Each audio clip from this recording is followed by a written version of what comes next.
I don't believe in the Republican Party. I don't believe in the Democratic Party. I just believe in parties. And that's fitting, actually. And welcome back to Revirginized.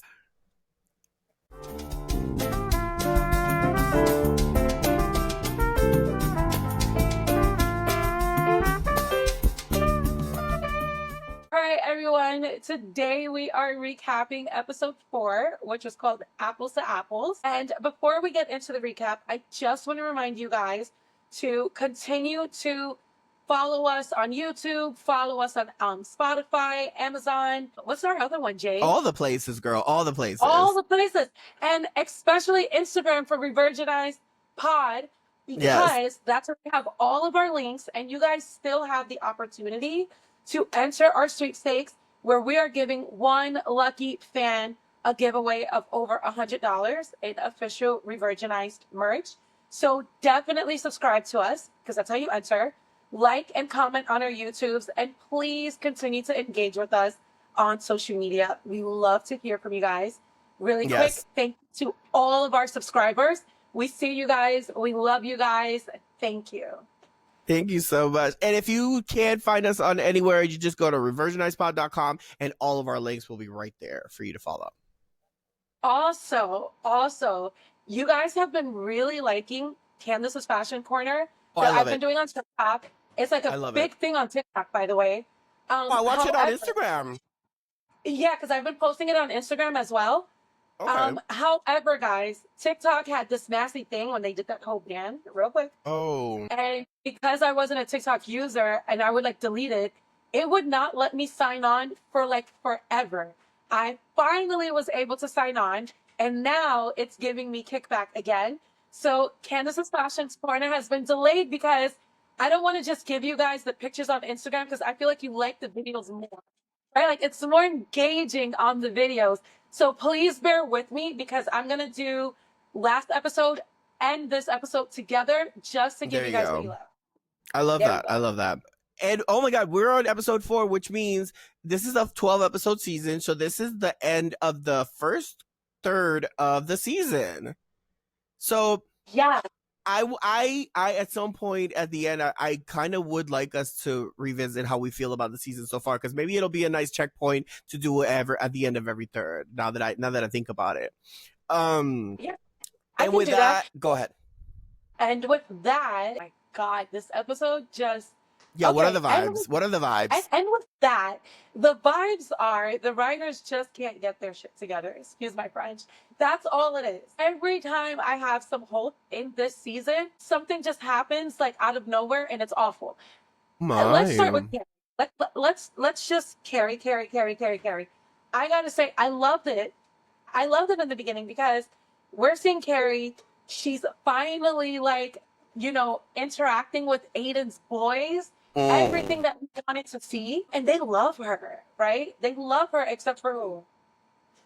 Well, with the beginning of the episode, I'll start with I'm noticing that they are opening up the episodes with these beautiful cinematic shots that give us the vibe of Sex and the City, give us the vibe of these characters, give us the vibe. It's a very theatrical, dramatic, camera navigations of the scenes. And then I think they do that to make us feel comfortable, and then it begin the trickery after. But I really like the opening it through the window of the farmhouse, and then going into Carrie in bed. Like, I thought that was really cute for some reason. But yeah, I don't know. I knew that it felt too good to stay good. Yes. And you know what? I don't understand why. Like, why do we keep doing this? Like, okay, just to get Carrie out the way, right? It started great. She's hanging out with his boys. She's like, the writers, I should say, are giving us what we want and what Carrie wants. She wants to be a part of Aiden's life, right? Like, she went all the way to Virginia for this conference, right? He finally invites her to stay over. She's having fun with them. They're playing games together. They're playing, what was it, laser tag? Or killing zombies? Oh, yeah, the zombies, the zombies virtual reality thing. Yes. And, I gotta say, we're seeing a part of Carrie that we probably never thought we would see. Because we knew we weren't going to see Mother Carrie, right? Mm-hmm. Now we're seeing, like, girlfriend to to her man with kids, or like almost stepmother Carrie, and she's really advocating for these boys, and that or even wanting Wyatt. to appease to the kids. I would have never thought Carrie Yes, would like want to like get along with them. she wants to, and Aiden is like, no, they gotta like paint the house or something crazy, and she's like, no, if he wants to kill zombies, let's go kill these zombies. Like, I want to interact with him, and it's like, yes, there, everything's flowing, and then he crashes completely out. He hits her. Completely out, Jay. He just, that too, accidentally, but then he just crashes out at like these nice little hillbilly names, Homer, Tate, White, whatever. He crashes out at the birthday party, and it's like, now here goes Carrie. Oh yeah, I see why we need to be apart. Wait, pause, rewind. I want to ask you this: Do you think he hit her on purpose? I don't know. At first, I didn't. But when I rewatched it, I was like, he probably did that on purpose. What do you think? I'm looking at it right now. As much as it could be interpreted as an accident, I don't know. It just doesn't feel like it was an accident. The feeling is not there. No, he's so petty. Yeah. Like, Wow. Okay. Before we even touch on that, because that's going to go into like why I ended up not liking the episode. Okay. But what is your take on like this dynamic and the boys and Wyatt? I thought, here's my thing. I thought, because we asked for this 2 episodes ago, we wanted Aiden to bring her into his space, right? And I feel like this is, I know, right? I think this is what we're getting, but we're getting it in the best way that they could deliver it. So this is, we get what we asked for. It is what it is. But I thought that Aiden could have done a better job at mediating how this was done, because you could see that she was very not scared. What's the word? Is it apprehensive? She was very apprehensive. Apprehensive? Yeah, I think it is apprehensive. She was very cautious as to how she approached. I know, right? She was very cautious as to how she approached their dynamic. She walked out of the guest house because Wyatt looked through the window and saw her, and then she walked out of the guest house, and she's like, "Hi." She's being very cautious, very low voiced, very calm, making sure she doesn't, interrupt anything. And then it's like one of the kids loves her, and then one of the kids doesn't want anything to do with her. It's like, wait a minute, how is she supposed, us knowing Carrie, how is she supposed to dive into this? And then I would have thought Aiden would have done a better job at it. But that being said, it gave context later on when Aiden looks so overwhelmed. Aiden looks like he's so over his head with what he's dealing with. When he said, "No, I need to go for a real swim" at the end, you could tell that this man is over his head. He doesn't know what he's doing. He's dealing with a petty ex-wife. He's having to deal with the 2 kids on his own. He's wanting to give his best to Carrie, which now I feel that way after seeing this episode. But at the same time, he doesn't know how to do all that. Yeah. Oh my God. I love how you put all of that, because we are finally starting to see like, okay, Aiden is not making this up, right? And that's what Carrie said at the end. She said, which I thought was beautiful. She said, I didn't really believe you when you said you needed to be here. I didn't either. Now I'm seeing it. And I believed it, but I also know that Aiden is kind of like dramatic, like Carrie, right? And like, I thought maybe he was just, being too smothering or whatever as a dad. Like, I don't know, but it makes sense. But I just still feel like the writers gave us a cop out with that, because yep. Why are you just brought them together so well, well, I should say. We're finally starting to see like, oh my God, he is struggling. Like, I can see why he doesn't want to talk in this, because this kid is gonna have a bitch fit and crash and piss all of us clean off. Yeah. Right? Like, he can't handle anything, but then instead of bringing them closer, now it's like, oh yeah, we need some time apart. Like, yeah, it was all these unnecessary layers of difficulty. Thank you. So unnecessary. And I'm just like, guys, you could have taken this writing in so many different ways. And while we're on this, we're not the only ones feeling this way. When I was on Reddit, somebody made a post about Aiden, and they said, why is he like so cringy or creepy or whatever? And someone had a good comment. They're like, it's the way that they're writing him. Yeah, like, they're annoying. They're annoying him. They're annoying him for us because of the way they're writing him. This is not the old Aiden. And it really hurt me, because I'm like, Team Aiden over here, the world just started loving him again. Yes. Right? Like, Yeah, that's the main problem, I think, overall. The people who are not Team Aiden just started liking Aiden. Right. Like, and let me go on to say, we just got over that cringe lick before he, like, come on. Like, we just forgave Aiden for that, right? Like, and now you're just like, now you're going to separate them. Like, okay, I'm saying that to say I am prepared to be all the way pissed off and in my feelings, because I feel like the writers are setting us up to kind of break them apart. I do. Yeah, and that was my speculation in the first episode when we were first making our assumptions as to what would happen, our predictions. But at the same time, this is happening on the fourth episode. This is the fourth episode out of 12, and the problem is they really went in strong on to make a point on Aiden and Carrie.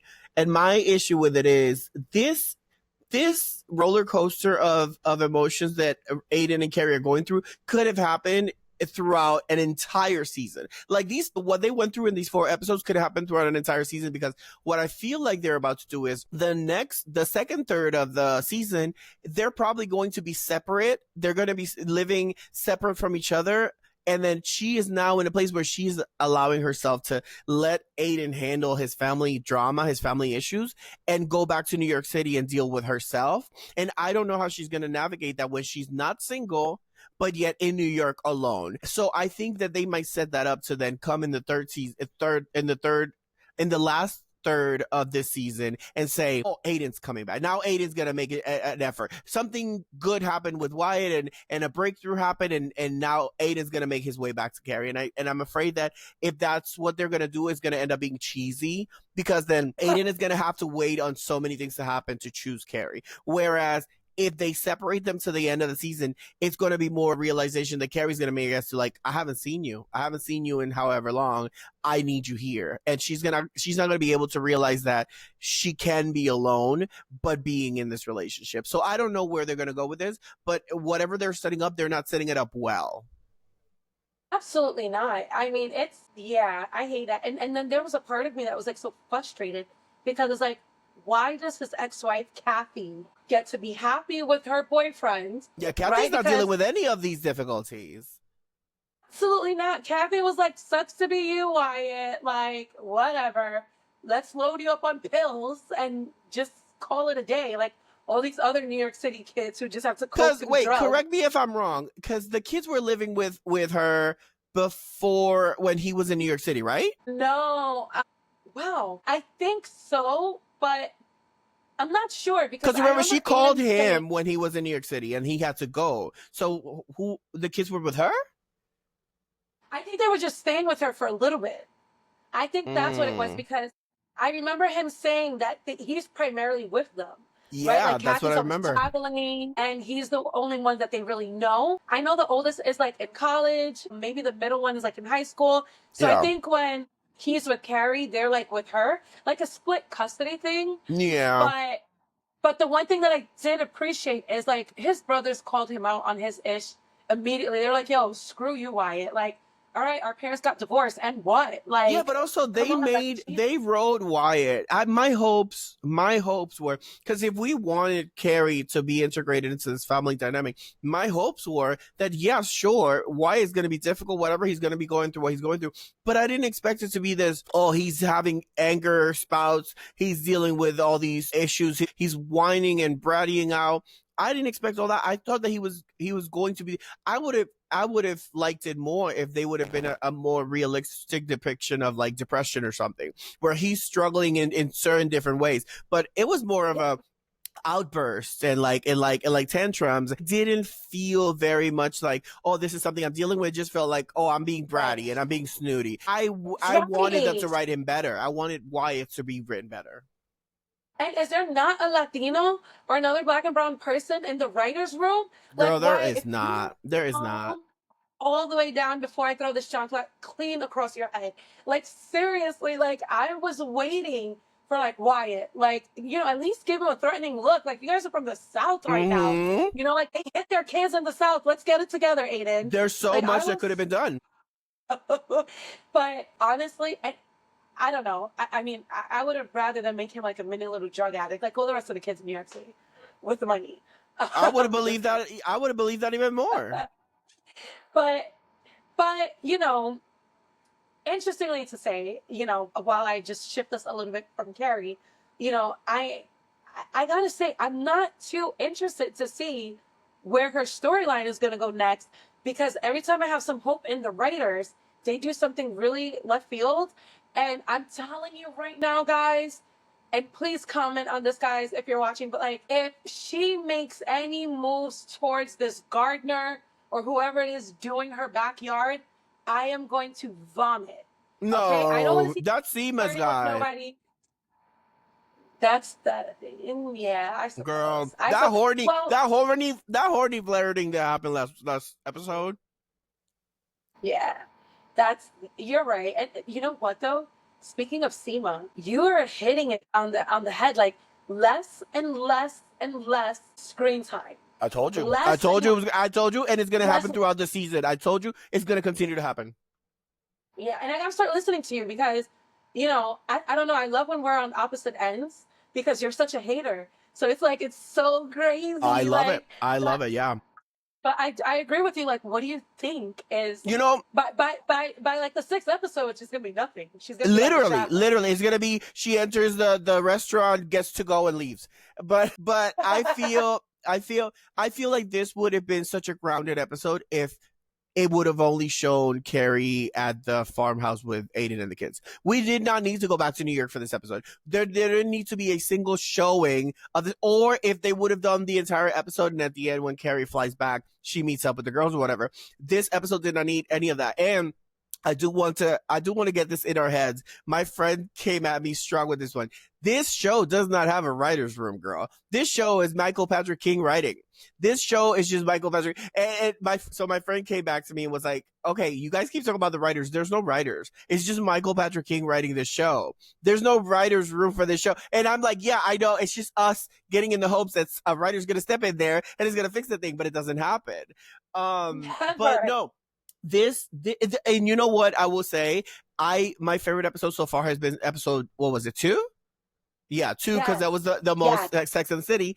But and they disappointed me with episode 3, but I will say this episode had the most potential. This episode had the potential to be one of those episodes that is written and put out there in like a very theatrical way, sort of like a very out of the norm filming location, outside of what they're Yeah. used to. This could have been an episode that gave us so much context on Aiden, on Carrie, on everything that's about to happen in the future. And I feel like if this is the picture they're painting in this episode, Aiden's not going to have much to do with the rest of the season. Neither are the kids, and probably neither is the Aiden Carrie dynamic either, because if this episode is already separating them from what the love that they've been showing from the beginning, I don't know that we're gonna get much of it. I got that sense when he said this is not the time for a Carrie, when she tried to bring up, oh, I'm sorry, I didn't know that you didn't approve of me bringing these meds. When he responded with this is not the time, I was like, oh, that was an asshole move.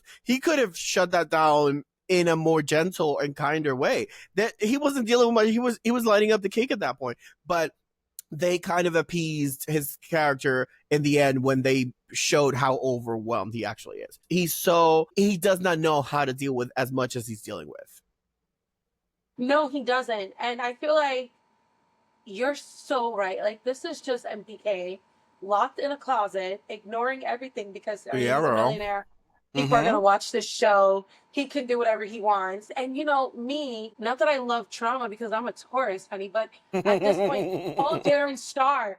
Call Darren Star and tell him to get out of the hole that he's been hiding in because we need you back. Like Girl. this is crazy. I need something else in my life. I cannot just sit down and watch them give us something with potential to then let it drop. Like, first of all, you had us vexed. All right. You told us we were going to wait 5 years, and then this man comes back in 10 minutes. Okay. Yeah. And now all of a sudden he might leave again. And then Seema, someone who we actually enjoy, who we love, who don't think we don't know what you're doing. You hired her to be Samantha. You're not low. You hired her to be Samantha, and she held her own. She holds her own on this show, and she So gave us well. something great. And now it's like less and less because I don't know. Like, on one hand, is this just the Carrie show? Right? Like, is Yeah, it really it's the like Carrie show. I think we have to get comfortable with this is the Carrie show. like and I felt so bad because I'm like, Michael, you have a strong character who the audience loves. Why are we just seeing a little bit of banter with her and like this guy telling her how much he loves her, he wants her to work for her, but all right, pack all your shit because you don't want to work for us. And then the next scene is like her telling her assistant, like, yeah, I'm gonna send my stuff, and then that's it. Like, I'm sorry, what? I mean, know. the outfit wasn't giving. Yeah, nothing Right? was Like, giving. nothing. No sassiness. There was no Jason. depth. There was no depth. There was no depth for Seema, and I think it's because she has the potential to be big, and MPK is like, no, absolutely not, absolutely not. I'm just gonna slowly write her off. Kind of like, okay, okay, kind of like how I feel is happening. What's happening with Miranda? I feel like, do they even care to write her off, or they just like let her doing whatever she wants to do? I feel like I feel like the show's being filmed and Miranda's filming a different show and they're just putting it on this show. Yeah.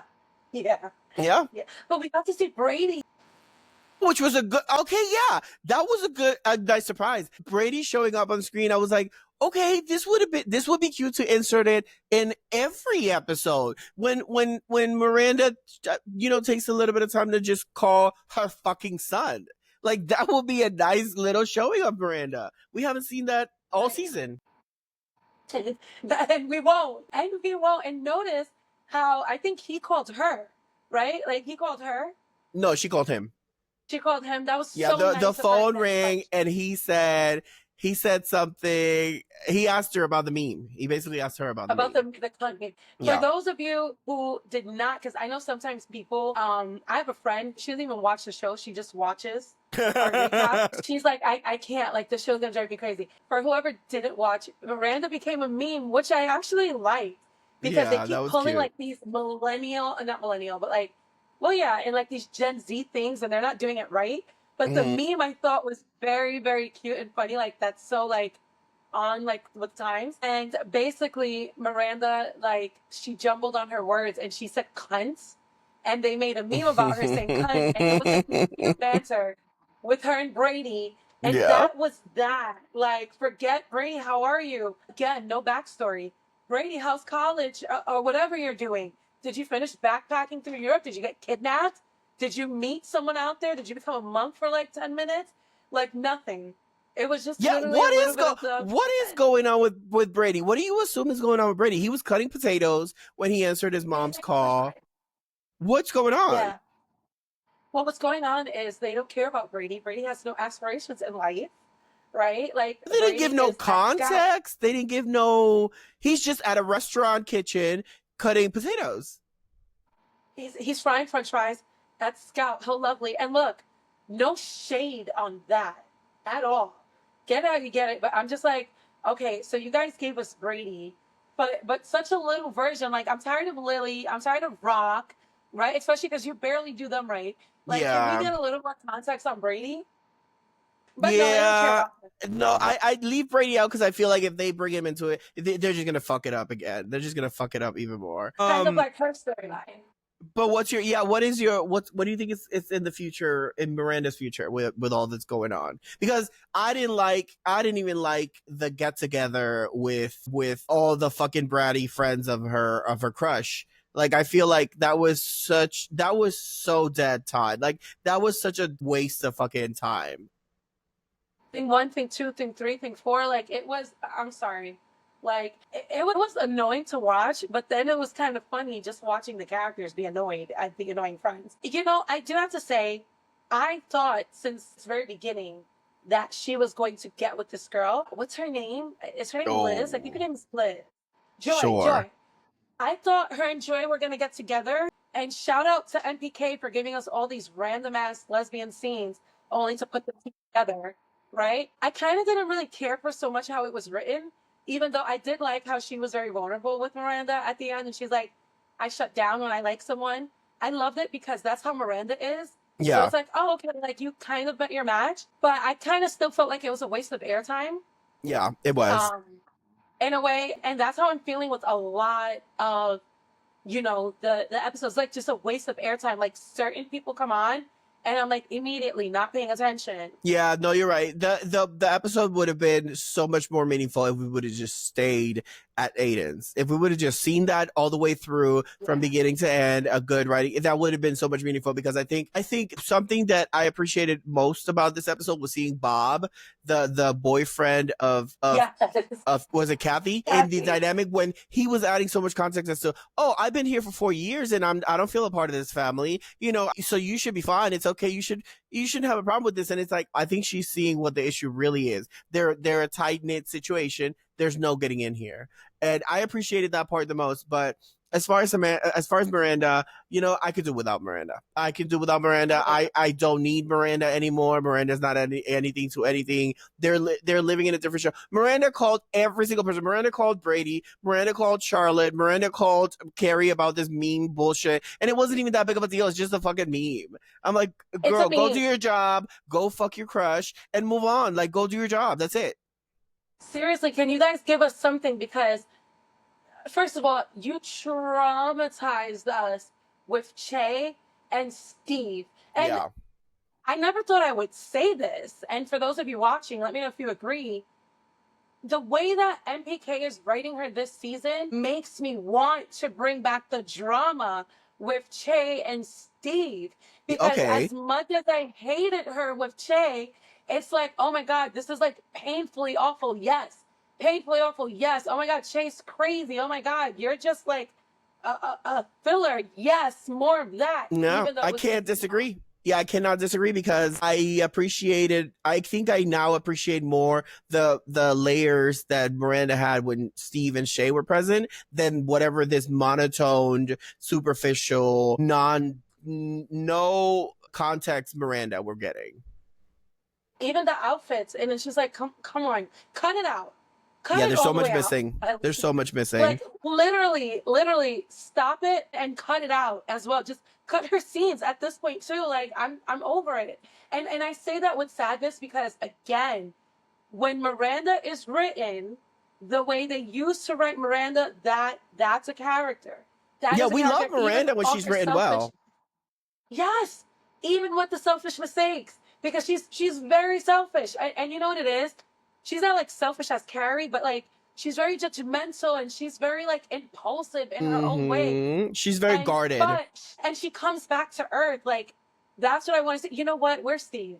Where's Steve? Yeah. I need some drama in here. Please bring me Steve and bring back Debbie. You know what it's giving? Okay, calm down. It's giving Miranda needs those supporting characters for her to be done well. It's giving like we don't know how to do Miranda on her own. We don't know how to do Miranda as the leading character of her own story. And that honestly that's that with Miranda, but Charlotte is hosting her husband's dad and hosting a dinner with Lily's boyfriend as well as Anthony and Anthony's man.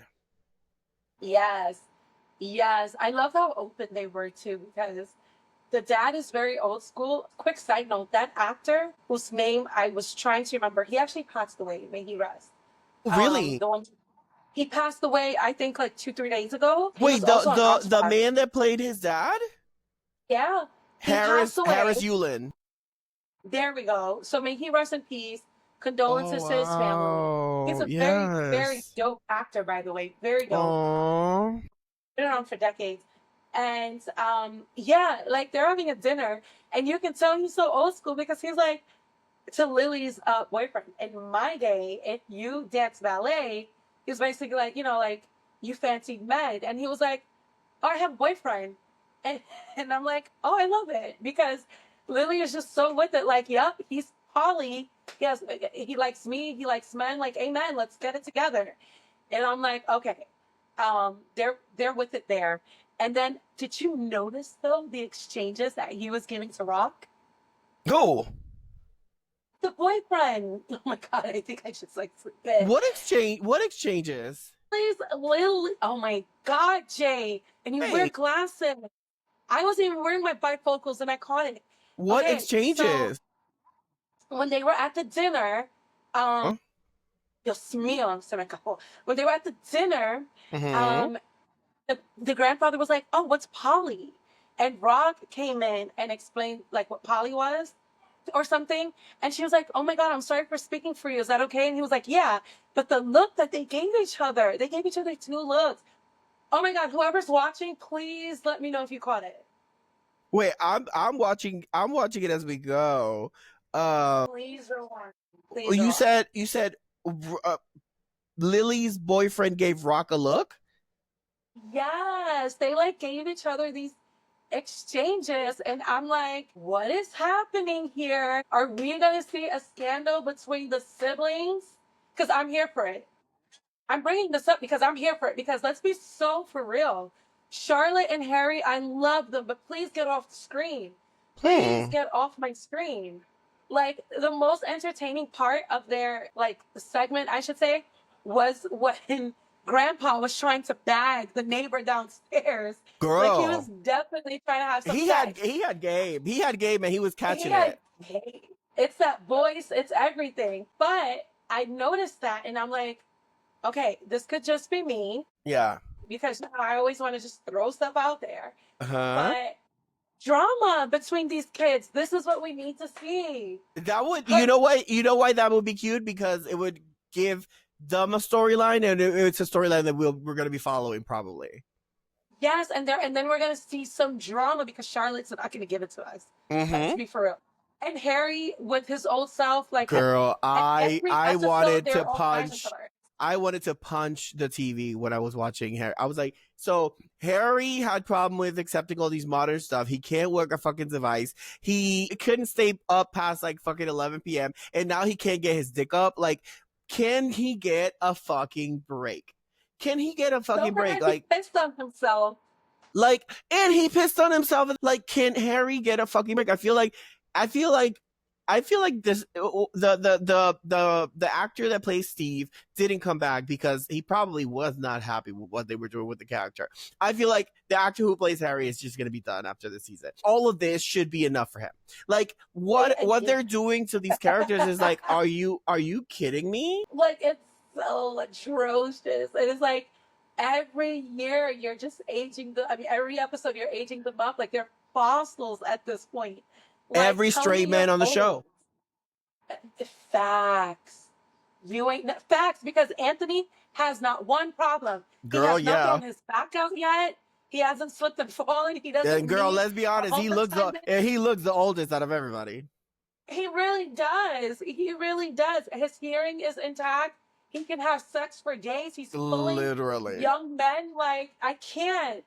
What is that saying? MPK has an agenda. Girl, he really is pushing that. He's really pushing that gay agenda. He really is. He does not want straight men to thrive. It's wild, though. He's pushing it even more. Yeah, it's wild.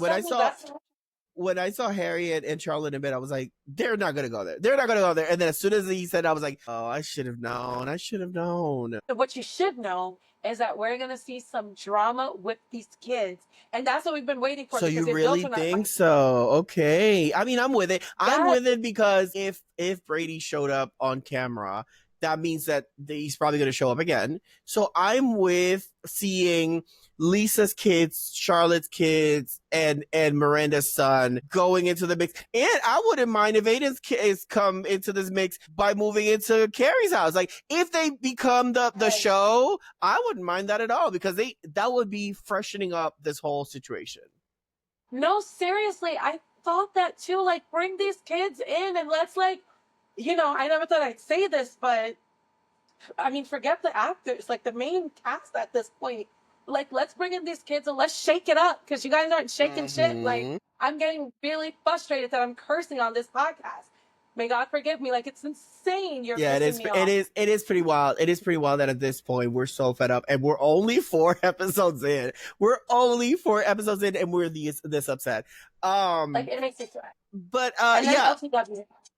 Well, Lisa, you know what? I really gotta wrap up where I am with Lisa because Lisa has been my favorite character of this show. Lisa's always been my favorite character of this show. I love Seema, but Lisa is fresh. Lisa is real. She feels down to earth in an elevated type of lifestyle. She is a Black woman with everything put together and yet is able to exist around these white women that are so disconnected from reality. So Lisa's always been my character in this show, but they have to give more to Lisa. They cannot take away from Lisa because the season so far they've been great, giving a good show to Lisa. It's feeling like they're about to take away certain things from Lisa, and I don't want that. You gave her the scenes with the kids, you gave her the scenes at home, you gave her all this power at work. You need to either keep that and give her more, or I don't know, find another direction to take it in, but do not take it away because she feels less this episode than she did episodes ago. She did, even though I know they're going to give us drama. I know something is going to happen with this editor. I just know he's going to have her tingling, in her parts. Like, I just know it. Yeah, as soon as I saw him come in the screen, I think his name is Macabre something. I know him from Necessary Roughness, and he played Necessary Roughness and True Blood, and he plays this. Yes. He plays this very sexual character, very cocky, is overly confident. So I know that if they're gonna go in that direction, I feel like that might enter the marriage dynamic. Of course. You want to know something? I just have to say really quick, something's really interesting with this episode because you and I have agreed on everything. That never happened. That's true. Never happened. That's true. Usually I get ready and I get here and I'm like, Jay's going to say something that's going to send me all the way left.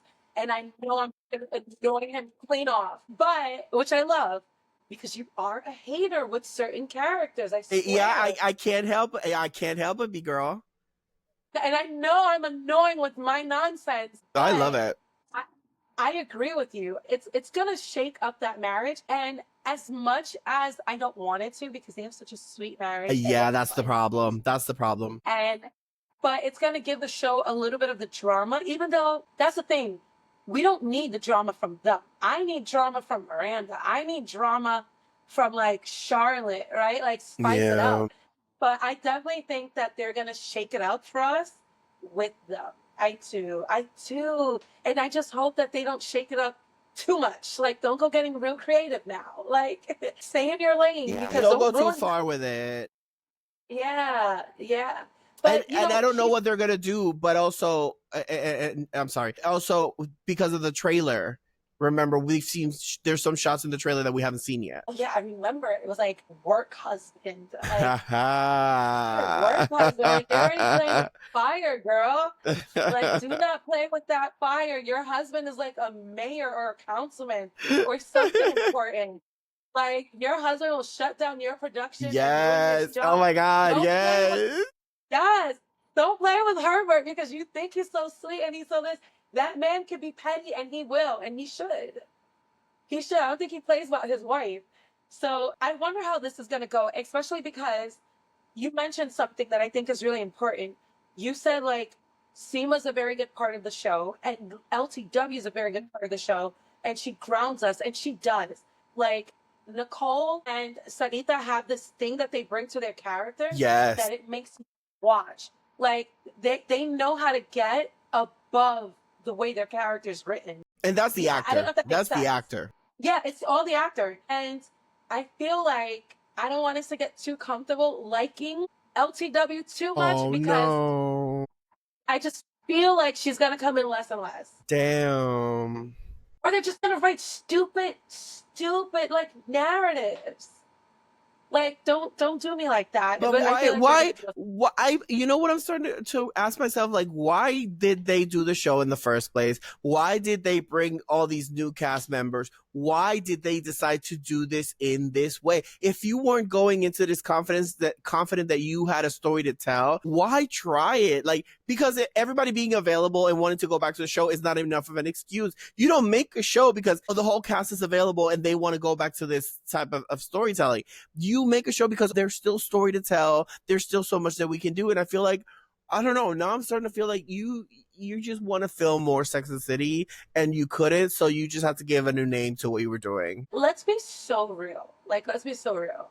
MPK does have faith in the show. Like, in his head, it's not just because like the characters want to do it. In his head, oh, this is gonna be wildly successful. Like, I'm gonna write it however I want, and boom. And I think that he really thinks, okay, he really is delusional. I'm sorry, MPK, like, but you really are delusional because this is the third season, and the entire world has already said we're only watching because we're loyal. They Literally. really, all the fans have really turned on the show, and this season more than the past. Yeah, no, 1000%. And I'm telling you, I am telling you, if we're saying, yo, not for nothing, just bring back Shay for shits and giggles. I know. What does that say? When we were kicking her out of the show last season. Last season, first season, we're like, wait, who is this? She doesn't go here. Like, absolutely not. 10 out of 10 don't recommend. Now we're like, no, please, just please come and give us something. Yeah. He is delusional. Like, he thinks he had 1000% hope, and I feel like every year it's a mix of, oh, I have hope, and it's a mix of like, yeah, this is working.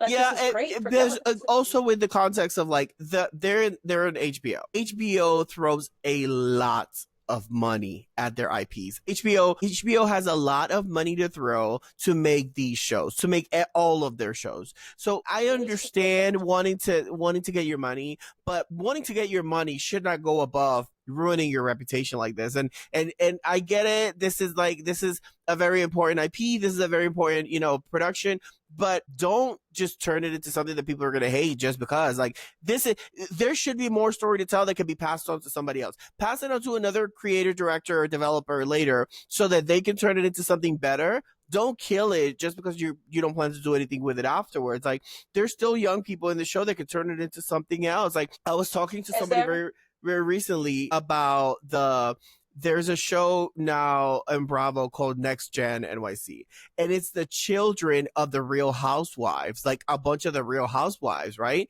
And I always see a production or a project as like, okay, you create the project and you finalize it. It's 100% complete.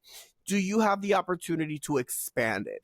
And this is a show that you can expand into something new, something more. But if you kill it, no one's going to want to expand it. No one's going to make it into anything. Right, because you can easily do a spin-off with their kids. They all have kids, minus Carrie. Yeah. Right, but you can easily take that and people will watch that because we grew up with these stories. We grew up with Charlotte wanting to get pregnant and then getting Lily and then having Rock. We grew up with, oh my God, he has one ball. How the hell did he get Miranda pregnant? Mm-hmm. Right, like, we love this. Even in the movies, you brought back Aiden, and what was he doing? Showing us pictures of Tater, Totter, and all the hillbilly children, right? So, like, we would watch it. I would totally watch a spin-off of Next Generation Sex and City Kids. Yeah. But not with this writing. And also, please, someone, Emily in Paris is, like, wrapped. Where's Patricia Fields? Yeah. Where is she? Like, where is she? Like, what are you doing, sis? Yeah. Like, and Darren, I'm sorry. Where are you, sir? Like, I'm having a hard time trying to understand. You know what? Like, I will have some questions for you on the after show that I want to ask because I want to hear your answers on some things. Sadly, I don't know why, but that is recapping pretty much all the episodes. Is there anything you think we left out, Jay? Honestly, at this point, they don't have anything else for us to recap. That's a whole fact. I do quickly want to shout out that Shaw shirt that she was wearing when she was on the ATV, Carrie. I really loved seeing her like on the ATV, going shopping, her little house on the prairie. That was a cute scene. Like, it was cute. I loved seeing down to earth Carrie, and I love that Shaw in the back because she's Bradshaw and he's Shaw, and I'm firmly that they're like gonna become Bradshaw Shaw. Girl. But to spin all that off and to close it, at the very end of the episode, she was looking at that table that they wanted, and she saw that the table sold. And I think the writers wanted us to believe that the table sold, and it's like, oh, that means my relationship is also about to sail away. But Oh I think Aiden, shit. I thought that's what they were doing. But I think Aiden actually bought that table. But I'm going to leave you guys on a cliffhanger. Wait, because I love that. Oh my god, I love that. I think he did. I think there's a little hope there. But I want to leave that on a cliffhanger because, you know, I think we've done way too much. We've recapped Yes. way too much. Yes. And we want you guys to definitely, you know, tune into the after show where we're going to talk Yes. all like these conspiracy thoughts and everything that we have. So, on that note, we are going to wrap it up. Okay, please do not forget, guys, to follow us, chat with us, do all the things with us. Visit us on Revirginized Pod on Instagram, and please engage. And then just like that, that is a wrap for this episode. Love it. Perfect. Revirginized is a production of J. Breyer Allen, hosted by Candace B., produced and co-hosted by J like the letter.